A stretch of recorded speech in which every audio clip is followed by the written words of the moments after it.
দিনটি ছিল 19শে জ্যৈষ্ঠ, বাবা লোকনাথ ব্রহ্মচারীর তিরোধান দিবস বা মহাপ্রয়াণ দিবস। প্রত্যেক বছর এই দিন আমাদের বাড়িতে বেশ ধুমধাম করে বাবা লোকনাথের পুজো করা হয়।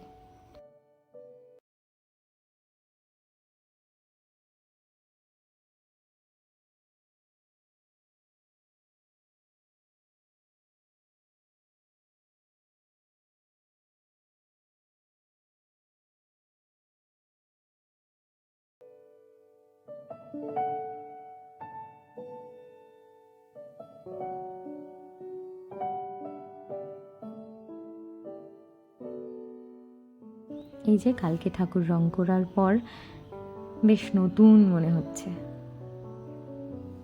এই সাদা আসনটা, এটা আমি যখন দশকর্মার বাজার করতে গিয়েছিলাম তখন হঠাৎ দেখে পছন্দ হবে নিয়ে এসেছি। 5 রকম ফল, মিষ্টি। ফলগুলো সকালবেলায় ধুয়ে রাখলাম, কেননা এরপর কাটার সময় ধুয়ে ধুয়ে ফল কাটতে গেলে আমার মনে হয় খুব অসুবিধা হয়। ফলগুলো ধুয়ে রাখার পর আমি আগে বাড়ির পুজোটা দিয়ে নেব, কেননা সকালবেলা বাড়ির পুজো দিতে বেশ কিছুটা সময় আমার চলে যাবে। তাই বাড়ির পুজোটা সম্পূর্ণ না করে রাখলে পুজো শুরু হয়ে গেলে আর দিতে পারবো না। এখানে আমি আকন্দ ফুলের মালা আর নীলকণ্ঠ দিয়ে আমার ভোলেনাথের জন্য মালা তৈরি করে নিয়েছি। প্রত্যেক দিনই এই নীলকণ্ঠ অনেক বেশি পাওয়া যায়, কিন্তু আজকে কম পাওয়া গেছে। আর লোকনাথ বাবার জন্য এই মালাটা বাজার থেকেই এনেছি।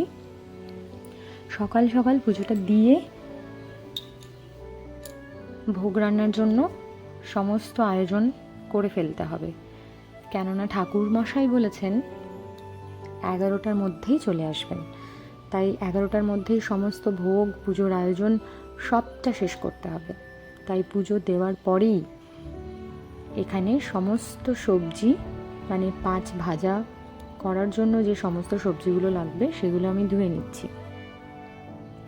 সবজিগুলো ধুয়ে নেবার পরেই সবজিগুলোকে কেটে আমি গুছিয়ে রাখবো, কেননা ভোগ রান্না করতে গিয়ে তখন আমি আবার কাটতে আসবো, আবার আমি উঠবো, সেখানে অনেকটা সময় চলে যাবে। ভাজার মধ্যে আজকে আমরা করছি বেগুনি, আলু, পটল আর কুমড়ো ভাজা।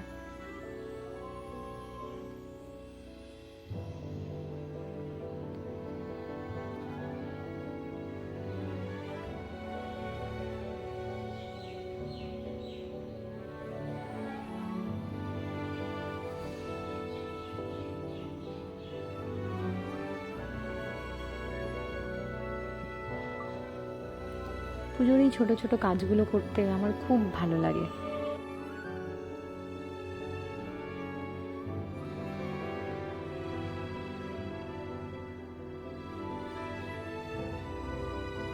জানি না কেন একটা অদ্ভুত শান্তি আমি নিজে অনুভব করতে পারি।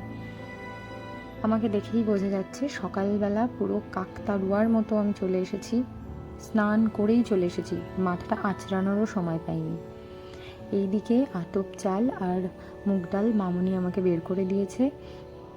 প্রথমেই খিচুড়িটা বানিয়ে নেব।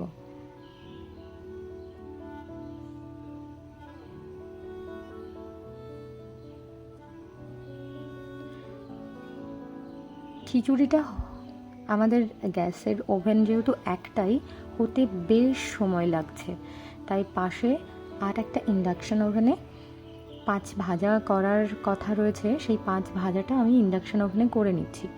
তো একা যেহেতু আমি এখানে একটু অসুবিধাই হচ্ছে, তাই আমার বর চলে এসেছে আমাকে হেল্প করার জন্য। সব সময়ই ও আমাকে হেল্প করে যখনই আমি রান্না করতে যাই, আজকে তো তার ব্যতিক্রম হবেই না। আর খিচুড়ি আর 5 ভাজা হওয়ার পাশাপাশি আমি পায়েস বানানোর জন্য আতপ চালটাকে ঘি দিয়ে মেখে রাখছি।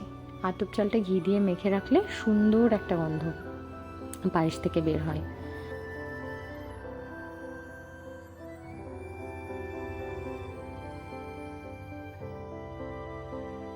এগুলো শেষ হয়ে গেছে, পায়েসও প্রায় হওয়ার মুখে। প্রথমে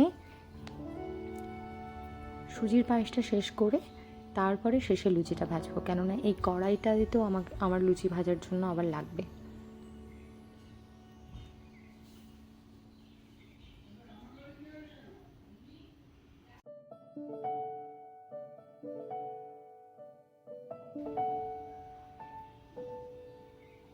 মামুনি লুচির ভাজার জন্য ময়দাটা মেখে লুচিটা বেলে দিয়েছে, আমি একে একে লুচিগুলো সব ভেজে নিলাম। সমস্ত রান্না কমপ্লিট হয়ে গেছে। এবার পুজোর সমস্ত কাজও হয়ে গেছে, বাকি রয়েছে হোমের জন্য যে 28টা বেলপাতা লাগবে সেটা আমি গুনে রেখে নিচে যাব একটু রেডি হওয়ার জন্য।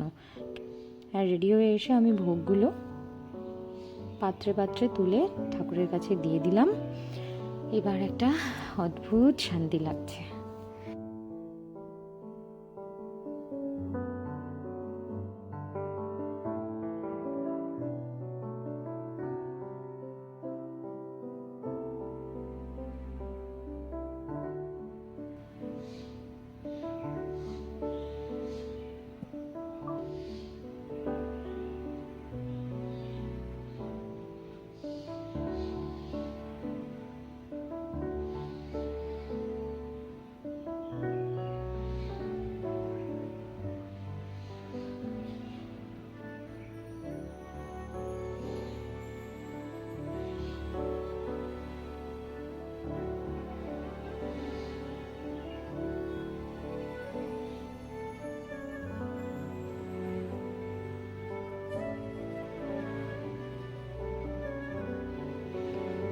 প্রত্যেক বছর এই দিন প্রচণ্ড গরম পড়ে, এই বছরও তার ব্যতিক্রম নয়।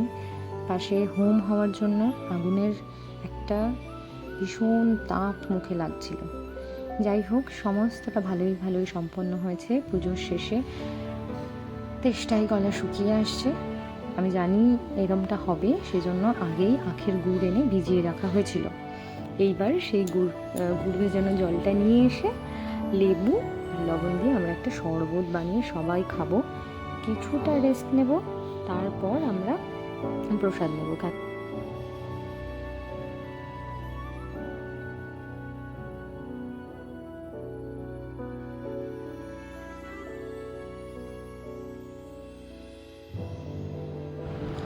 সব শেষে এই যে ভোগের প্রসাদ নিয়ে বসে পড়েছি।